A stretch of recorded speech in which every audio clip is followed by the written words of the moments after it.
we are Aeriae. My new EP, Peril Triage, grew out of one of my live sets, and that's not normally the way I work with Aeriae. The normal way I'd make an Aeriae record is by, well, it has a lot more in common with old school composition. So instead of writing notes and dynamics on a staff, I'm using a mouse and programming to sequence them in the computer. And then I ask the computer to render the result. And I don't take into consideration at all whether or not the music could be performed live, because I view that as a limitation on what I'm doing. But that doesn't mean I never wanted to play live at all. So in 2009, when I did want to play live and do an Aeriae live show, I was wondering what I was going to do and how I was going to do it. Unfortunately, I came across Moldover's video on controllerism. He showed how using a MIDI controller and software you could produce really dynamic live mixes and mashups that were engaging for an audience to watch. So I immediately ran out and bought the same controller Moldover was using, the same software, Reactor, the visual programming language, and I downloaded his templates, which he very generously made available. And I started trying to put together my own version of this setup, which would be more suitable for my music than for mashups. In this series of videos, I'll be demonstrating some of the ways my live tracks have worked over time. And I'm going to start by playing the very first things I played at the very first Aeriae show, which is the introductory music for the Apple IIGS game The Immortal, and then an intro jam, and then the track Lenticular Cup. So take it away, me.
Okay, so here's an overview of my setup.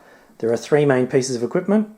I've got the computer running Ableton Live and lots of instances of Reactor and some Max for Live patches.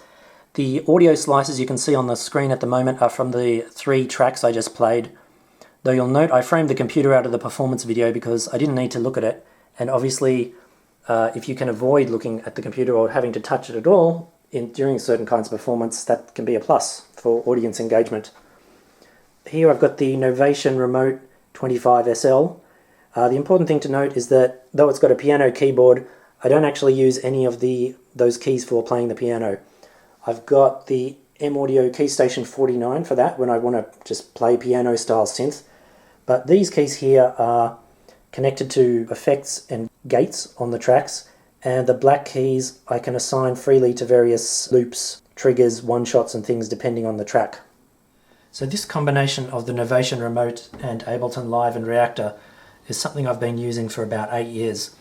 And though I can take away different effects and add things and change it to suit each track, I'm sort of going to describe my basic toolkit.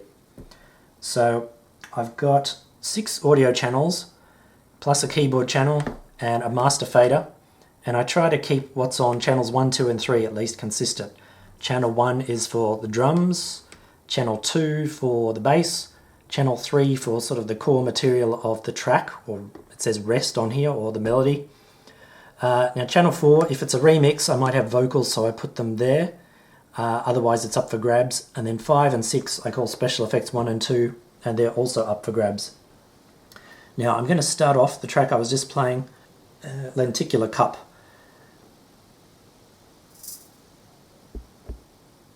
Now what I'm doing here is these dice looking knobs up here are my navigational knobs. I made an ensemble in Reactor called Magic Dial, which means when I turn one of these rotary encoders to a position, so say I turn this to position 2, we move to drum pattern 2. So that's channel 1, drum pattern 2. If I turn it to 4, we'll go to 4. Now I'll change some of the ones on the other channels. And so that's how I play the track. I've got all these different slices and they're queued up by these dials, and then I can mix them with the mixer and I can add effects over here and down here. Now each track has one dedicated smart knob. So I'm going to put the drums on something busy. So here's the drums smart knob. What it does is roll through a series of effects, and you know that if you let go of it, it'll stay. The effect will stay the way you left it. And because they're hard-coded dials, you can leave, when you touch them, you know where they are. You can feel how they work. Take the drums out, and over here,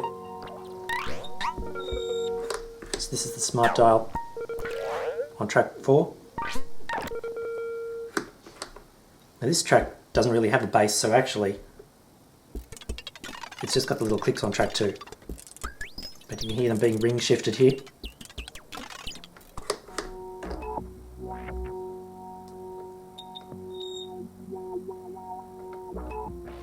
On 5 I've got this freezing effect.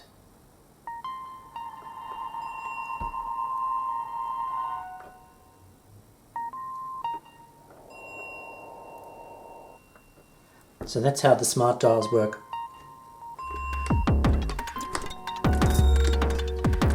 Now I've also got 2 master effects. There's the master delay, which is quite drastic when you've got a whole track going, and master reverb.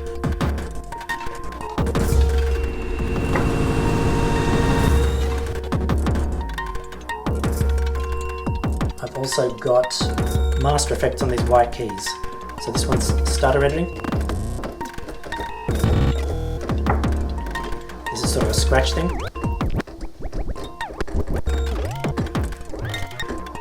The buzz button is quite silly. Just turns everything into that, but it's a hangover from Chris List's excellent beat lookup ensemble, which is sort of the basis of these effects, and the way that the whole system is constantly recording what has just been played so that it can edit it. And my favourite is reverse, probably.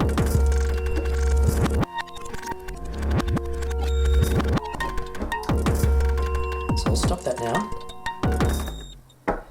Now these black keys I can use for one-shot effects, and this is how I did the intro jam. I've got a drum loop from my track Click here.